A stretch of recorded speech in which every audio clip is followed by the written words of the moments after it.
Hi guys, and welcome to Quirky Gems. I'm Gem. Welcome to another video here. I wanted to do a video about what it's like, the beginnings of a chronic fatigue syndrome flare-up. And I'm just about half an hour ago started to feel the feelings, and I've noticed that, I'll be honest, when you have chronic fatigue syndrome and a bunch of other conditions, you kind of go through like this bit of how do you prepare for it, because there's no cure, so you have to kind of live with it.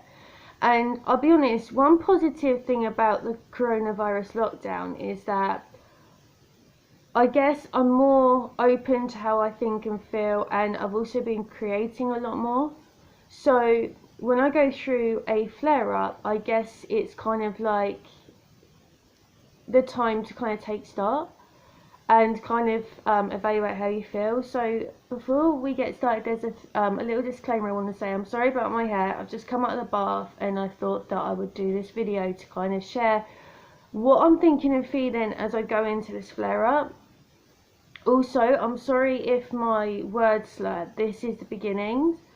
My brain, I'm trying to understand what's happening to my body, but there are a few things that I've realised and that I want to share with you guys in case you yourself are going through a flare-up or you have chronic fatigue syndrome.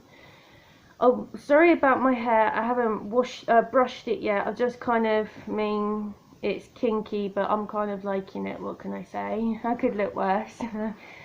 So my fatigue flare-up started around about 2 days ago. I went out. It was when I did the makeup tutorial. I went out and because of the weather, I'll be honest, I thought that summer would be worse for me because the temperature being hot, but I realised spring now, I kind of just wanted to pick a thing. 1 minute you wake up and it's cold, the next minute, it's now 20 past 10 and you kind of like, it's now the sun's trying to break through, and you kind of pick a thing because that's what my body's reacting to. I was just had my breakfast and I was just about to have a bath because I get like, it's my body's way of waking itself up. And I was in the bathroom and I could feel that I was getting really agitated, and I could feel this feeling at the back of my neck. Now, if you follow me, you'll hear that I've said that I've got fibromyalgia, so I get pressure points.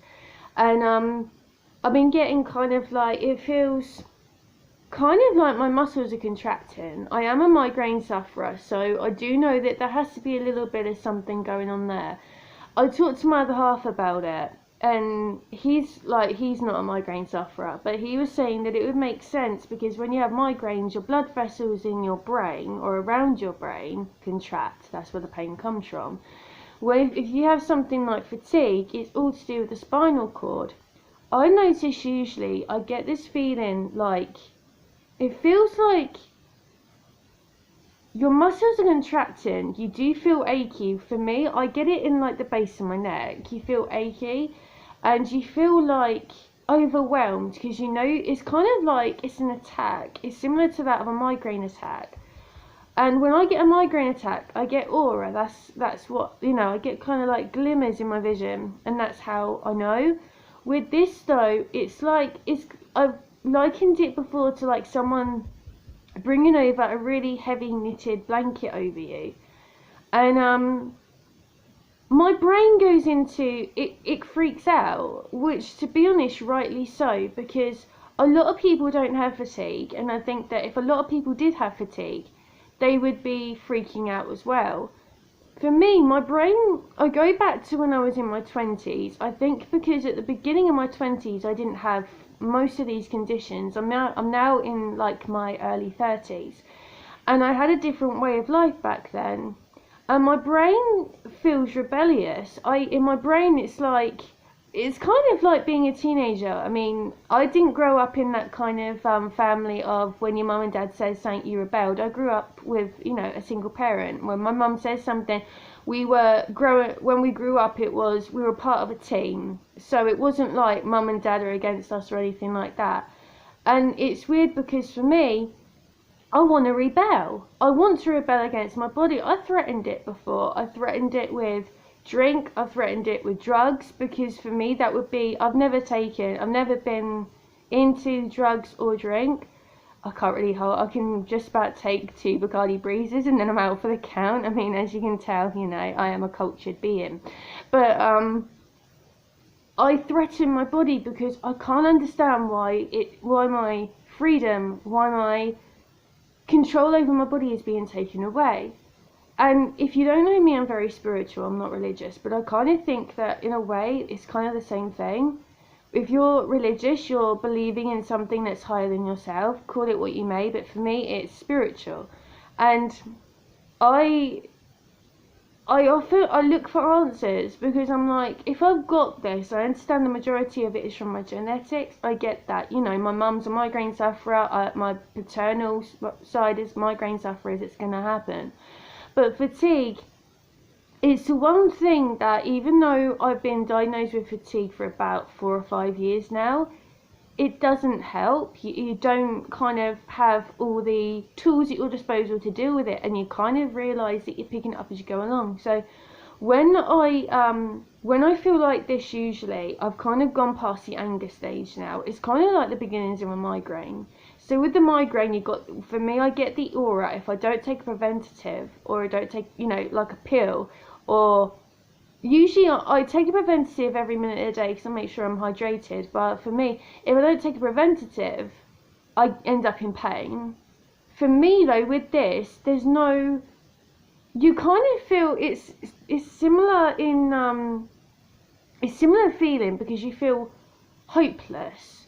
So that's very 2 similar symptoms. I feel hopeless. I feel like what I do isn't good enough, and I question, like, the life paths that I've gone on. You know, I kind of question, like, things that I've gone through, things that I've kind of, all the paths I've gone down.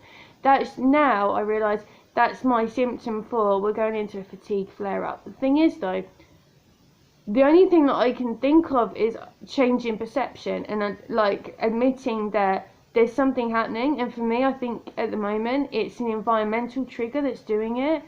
For me, I think of like flare up as being similar to a migraine attack, because that's because I've had migraines for the majority of my life. It's my body's way of saying, this is like a pattern, this is something that we can kind of work with. I usually freak out. I get agitated because I think, why is this happening to me? You can look out the window, you can look on TV, no one else is going through this. You know, there are people online going through it, but not everyone's going to go through the exact same thing all the time. We've all got different bodies. And I just realised that I freak out because I don't like the feeling. I can feel it now at the base of my neck. It kind of feels like my nerves are doing that. It doesn't feel painful, but I can feel it. It's like, I can feel like a little bit of pain here. My right eye, I feel so tired there. And you can see when I do makeup tutorials, you can see, can you see the baggage bit there? You see that? It's starting. With a migraine, my face actually does very similar things. So you can see this eye here, which is my right, my eye starting to look different. This is what I say, like when I say to people, you can tell someone with chronic fatigue, you can tell that they're going into it. You can actually see, this is like, you can see with this, I also go very pale. You can see literally the colour draining. You can see there's like a bit of darkness. I'm now going to check my heartbeat, because I wear this. This is kind of like, I want to be logical. Like when you have a migraine, right, you know, you kind of, for the majority of it, you can't see it. A lot of what I have, you can't see. You can see if I have a gastritis flare up because I'm holding my stomach. If I have an endo flare up, I'm holding my hip because where my ovaries are. With fatigue, I want to see what my heart rate is. So here's my heart rate. Okay, I'm gonna somehow move. Okay, so nope, that's just not working. I'll do this and then I'll show you. So I'm gonna do a heart rate. It says it's measuring as if it takes. Sometimes it's temperamental. As you can tell, my words are slurring and my voice is dipping as well. So at the moment it's still calculating. It says 97, 95 beats per minute, 93. If you have a Fitbit watch, that'll work as well. I have a Honor Band 5. 84 beats per minute, 81, 80. Bearing in mind that my body would, I guess, calculate this as resting. 82, 81, 83. Right, so it says here, don't know if you can see that. Hold on, come back. Oh, give over. Come on. Seriously, don't make me get brutal. I will. You know you won't win. It's being temperamental. I think it's gone. Yep, it's gone. It was being never rely on technology, innit?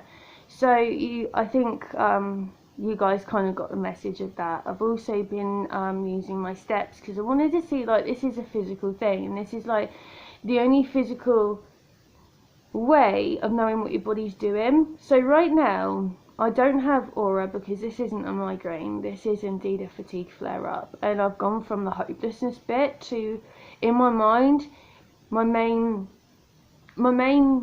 wants and needs right now is that I want to just sit on my chair, which is right over here, and rest. Kind of like, I guess you could kind of say it's kind of like when you rest to go to sleep. That's what my body wants. Now, I haven't been awake that long. Oh, there you go. It vibrated to let it, really? It just vibrated.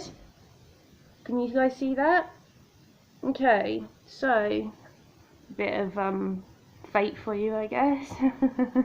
Whichever energy that was, I thank you. See, I can be nice. but it's strange because I think now my body is just thinking, okay, so a fatigue can last anything from like a day to 2 weeks. When I have fatigue, my mindset of it is I want to be left alone. I can't talk to anybody. I can talk to Jack. Jack's kind of like my journal and person form. I talk to him about how I'm thinking, how I'm feeling, but everything is an attack. Everything is too overwhelming. Everything feels like it's there to hurt you. That's how it feels. And I kind of feel like someone's put, like, where underneath my my chest, it kind of feels like I'm carrying like a heavy water balloon. It kind of feels like someone's attached water balloons and like it's like dropping to the floor. My throat's gone a bit weird, but that could be because of hay fever. If you can see by my hair, the reflection, I think the sun's trying to come through clouds. It is overcast out there. Now, I have to be very careful because chronic fatigue, so fatigue and migraines can marry each other. That's how I say it. So if I have fatigue for a long period of time and I don't rest, if I don't listen to what my body's doing, and it's, in my mind, the way my body operates is, it's kind of like I get images in my mind of what, I guess because I'm visual, my body's way of saying, you need to rest, you need to do this, you need to do that, and if I don't do it, I'll get a migraine. You've heard me talk about the trigeminal nerve before, which is this nerve underneath all this hair, you know, and I have a tooth here, and it kind of has a nerve that comes all the way up your face, and I think that's like another thing that's very similar to migraine with fatigue, because I've been feeling that the last 2 days.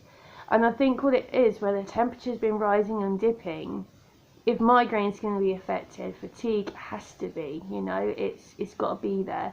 The other day, when I went out, when I did the makeup tutorial with the newer glitter ball palette, I went out and I wore the wrong type of bag. Because I've got fibromyalgia, I have to be very careful with that, because it's also pressure points and pain. I wore the wrong type of bag and the wrong coat. when I came home, I literally just crawled into bed and cried. I said to Jack, I remember saying, I want to die. I really do want to die. I've had enough. This isn't right. And I think, for me, my body's way of adapting, I guess, is, you can tell my eyes starting to, I feel like, you know, when you can't keep your eyes open, this eye feels it. If you follow me on social media, you're seeing a whole new side. I don't usually show this, but this is what goes on. And it was Jack's idea to kind of record this because it might help somebody else out. It might just kind of make someone else feel like, you know, I get this as well. What was I saying? So I go through this bit, like when it's first going to start, I go through this thing of feeling hopeless, I think another thing is, if I'm being honest, I think it's warranted though. I think it's validated, because when you wake up, the first thing you hear on the news is this COVID-19, and the way that they're trying to find, they put everything, even money behind, and I've talked about it on a previous YouTube video. They've like thrown money behind trying to find a cure for this. What I think that where the feeling comes from with feeling hopeless is that you have things such as chronic fatigue syndrome. You can't take a pill for that. There's nothing you can do to alleviate it. It seems to be you have to do most of the work up here. It seems to be that you have to rest your body as much as you can, but most of the work goes on in your noggin. And it seems that to me is not enough. It shouldn't be like, to the person that has chronic fatigue, otherwise known as ME, it shouldn't be that we have to turn ourselves inside out to adapt to a way of living. Before COVID-19 came out, you had people saying, you know, that they're trying to develop drugs, they're trying to develop all these tests to do, you know, about ME and CFS, and it's like, I'm going to be honest, it's like with migraine, you can take preventatives for that. You can take ibuprofen for that. I take so many preventatives for migraine. Even this has been a preventative for migraine. You got fibromyalgia is another condition I've got. I take a pill for that to take away the pain. Endo, not so much. I'm not on anything for that, but that only happens every now and then now, to be honest. With fatigue though, it's the one thing I wish I could cut out. I wish I could cut out of myself. I wish that I could take this bit of myself and have it surgically removed, so that I could go on and live a life, you know, have more opportunities, have any opportunities. Because when your fatigue is coming and you feel hopeless, you kind of think you're forgotten. And I'll be honest, I think that at the moment, the last 3 months, all we've heard about is COVID-19, but what about the other conditions out there? Some charities are actually going on TV now. You've got TV charities that are doing bingo to raise funds. You've got cancer research, you've got animal shelters, which is great, but it's like with chronic fatigue syndrome, you don't hear about it. It's not in the news. It's not being talked about. And when people do go back to work, be it in the summer, people will be returning to some sort of normality. We won't. We've got to still continue. Not much has changed for us, and this is something that I get frustrated with. This is something I think this is not okay. But for my piece of space on the world, all I can do is just keep navigating it, and it seems to be working. Usually by this time I'm in tears, or I've hidden under my duvet and just prayed for something to kill me, to be honest. I've brained that duvet up over my head, I've cried, and I've laid there and thought, I can't do this anymore. I'm in my 30s now, when's it going to end? And then the worst of it goes and your body somehow gets back to some sort of even kill. But I think that when something happens to your body, I guess that's normal. But for me, I think it's just, I'm just using the tools I've got to manage it. But I wanted to do this YouTube video to kind of show myself in a different light. People may know me from being on Instagram and making stuff, and you know, being an accessory maker, former podcaster, and yeah, That's a massive part of who I am. And I find that dreams that you wanted to do, you can't do anymore because your body won't let you, and it sucks. If anything, it's criminal. It's criminal that your body stops you from doing it, and it's criminal and negligence that we have to go through this. More should be done. And that's how I feel when I'm in a fatigue flare up. So I figured that I would try and keep this as calm as I can, because I wanted to share what my fatigue is like. I hope you haven't found this too distressing. That wasn't my intention. I just wanted to show what it's like. If you have found this helpful, then let me know. If you have it, let me know. But I figured that I would show it, and also this is great because it would be a document for me as well. So yeah, thank you for listening. I'm now going to try and do something with this hair. I'm kind of liking this look though. You can tell I've got kinks, right? I mean, woke up this morning, my hair was all over the place, and less said about that the better. But yeah, I'm now going to try and salvage what is left of my hair. And then I'm going to hopefully rest and stay as much hydrated as I can. If you would like to see a video about what happens when I go out and come back, if you'd like to see that kind of video, let me know. Because I'm not about showing the negative side, I'm just about showing that this is what happens when behind closed doors. So, you know, if you want to leave a comment, you can. Please, if you'd like to subscribe, please do. If you want to follow me on socials, please do. It's @GemsQuirky. Thank you for listening. I hope you found this educational and informative, and I will speak to you soon. Okay, swallow out. Bye.